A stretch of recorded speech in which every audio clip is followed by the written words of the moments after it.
Hello children, welcome back to my channel. இந்த வீடியோவில் நம்ம 4th ஸ்டாண்டர்டோட செகண்ட் டேர்மில் இருக்க அப்பா லெசனோட புக் பேக் எக்ஸசைசஸ் பார்க்க போகிறோம் ஃப்ரம் யூனிட் 1 அஃபெக்ஷன். ஃபர்ஸ்ட் நம்ம glossary பார்த்துடலாம். அதுக்கப்புறமா true or false, fill in the blanks and answer the followings ஓட ஆன்சர்ஸ் பார்த்துடலாம். glossary உங்கள் புக்லேயே இருக்கும், ஆனால் நான் மீனிங் சொல்கிறதுக்காக இந்த வீடியோவில் அதை போட்டிருக்கேன். ஃபர்ஸ்ட் receded அப்படின்னா go or move back, பின்னாடி பக்கம் போகிறது. அந்த லெசனில் கடல் உள் வாங்குச்சு இல்லையா, அந்த sea water பின்னாடி போச்சு இல்லையா, அதுக்காக அவங்க receded, sea water receded அப்படின்னு யூஸ் பண்ணியிருந்தாங்க. நெக்ஸ்ட் massiveனா ரொம்ப பெருசு, லார்ஜ் ஆர் ஹெவி, ரொம்ப வெயிட்டாக இருக்கிறது மேசிவ் அப்படின்னு சொல்லுவாங்க. நெக்ஸ்ட் ரீல்ட் அப்படின்னா to move rapidly round and round, ஒரு விஷயத்தை ஃபோர்ஸ்ஃபுல்லாக சுற்றுறது, நம்மளோட ஒரு கண்ட்ரோல் இல்லாமல் சுற்றுறதா ரீல்ட். அந்த லெசனில் மீனா அந்த சீ வாட்டருக்குள்ளே இழுத்துட்டு போகும்போது தண்ணியில் சுற்றிட்டே இருந்தா. பேங்க்ட் அப்படின்னா டு ஸ்டிக் ஃபோர்ஸ்ஃபுல்லி ஆர் நாய்ஸ்லி, ஒரு விஷயத்தில் ஒரு இடத்துல இருந்து இன்னொரு இடத்துக்கு தூக்கி போடுறது, ஃபோர்ஸ்ஃபுல்லாக தூக்கி போடும்போது அதை போய் ஸ்ட்ரைக் ஆகிறது பேர் தான் பேங்க்ட்.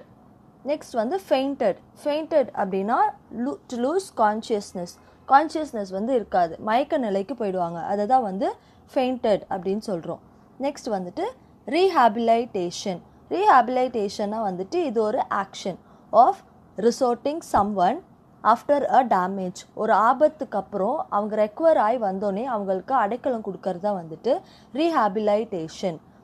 நெக்ஸ்ட் பிளாங்க்லி அப்படின்னா வித்தவுட் எக்ஸ்ப்ரெஷன், மனசில் எந்த ஒரு தாட்ஸோ இல்லாமல் அப்படியே பிளாங்காக இருக்கிறது, வெறுமையாக இருக்கிறது பிளாங்க்லி அப்படின்னு சொல்லுவோம். Next fill in the blanks.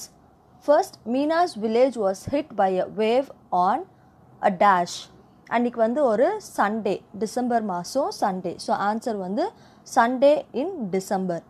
Meena was transferred to dash, அவள் ஃபர்ஸ்ட் ஹாஸ்பிட்டல் கூட்டிகிட்டு போனாங்க. ஹாஸ்பிட்டல் அவள் ரெக்கவர் ஆனதுக்கப்புறம் அவளை எங்கே மாற்றினாங்க, ரீஹாபிலைட்டேஷன் சென்டர், அதுதான் answer. The officials family visited the rehabilitation center for dash years. வருஷத்தில் ஒரு வாட்டி அவங்க வந்துடுவாங்க, ஆனால் 5 வருஷம் தொடர்ந்து அவங்க வந்துட்டே இருந்தாங்க. The official and his wife like the dash, அவங்களுக்கு யாரை ரொம்ப பிடிச்சிருந்தது, அந்த ரீஹாபிலைட்டேஷன் சென்டரில் இருந்த பசங்களை ரொம்ப பிடிச்சிருந்தது, the children. Meena studies in dash standard. கடைசியாக லெசன் முடியும் போது மீனா எந்த ஸ்டாண்டர்ட் படிச்சுட்டு இருந்தா அப்படின்னா 12th ஸ்டாண்டர்ட் படிச்சுட்டு இருந்தா, அதுதான் answer. Next read the statement and right true or false. Meena's father was a fisherman. ஆமாம், மீனாவோட ஃபாதர் கடலுக்குள்ளே போனார் இல்லையா, மீன் பிடிக்க போனார், அவர் ஒரு fisherman, true. People ran off when the sea water receded, எல்லாரும் பின்னாடி போனாங்களா, சீ வாட்டர் வரும்போது, அது உள்வாங்கும் போது எல்லாரும் என்ன பண்ணாங்க அப்படின்னா ஓடி போல, தண்ணி கிட்ட போனாங்க. ஸோ இந்த ஸ்டேட்மெண்ட் ஃபால்ஸ். அதை பார்க்கறது ஏன் இப்படி உள்வாங்குது அப்படின்னு சொல்லி அதை பார்க்கறதுக்காக ஷோருக்கு தான் போனாங்களே தவிர யாருமே ஓடி போகலை. ரிசீட் ஆகும்போது அதுக்கப்புறம் வேவ் பெருசாக வரும்போது தான் எல்லாம் ஓட ஆரம்பித்தாங்க. ஸோ இந்த statement falls. 3 waves hit the village, இதுவும் தப்பு, ஃபால்ஸ். ஏன்னா 2 வேவ் தான் வில்லேஜை ஹிட் பண்ணிச்சு. Next the official visited the rehabilitation centre டெய்லியும் அவங்க விசிட் பண்ணாங்களா, இல்லை, இயர்லி ஒன்ஸ் வருவாங்க, false. The official was transferred to another district, கொஞ்ச நாள் கழித்து அந்த அஃபீஷியல் ட்ரான்ஸ்ஃபர் ஆகி போயிட்டாங்க, அதுக்கப்புறம் தான் அவங்க வருஷம் வர ஆரம்பித்தாங்க. ஸோ இந்த statement true. Next answer the following. Where is Kiraikuppam located? Kiraikuppam எங்க இருக்கு? Kiraikuppam is located in Nagapattinam district. What were the people excited about?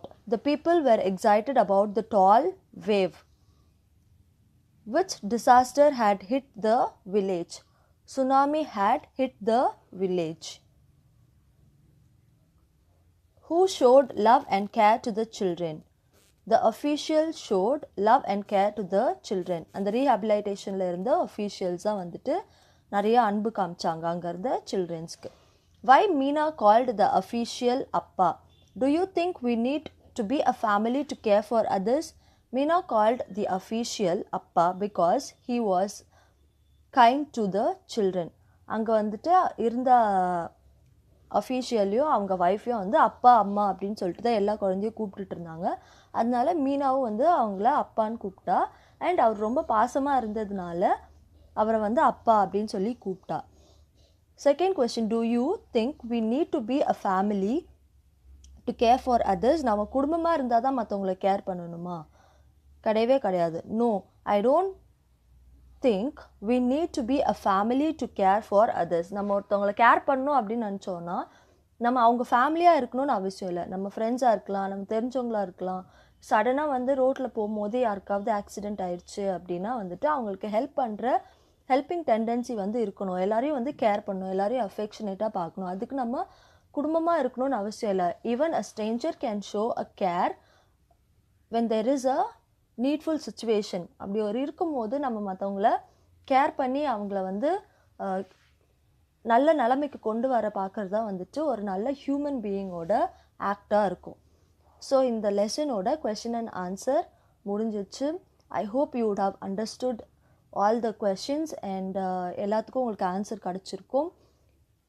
இந்த வீடியோ வந்துட்டு நீங்கள் மட்டும் படிக்காமல் உங்களோட ஃப்ரெண்ட்ஸ்க்கும் வந்து ஷேர் பண்ணுங்கள் and subscribe the channel for more videos. Thank you children. Have a happy day.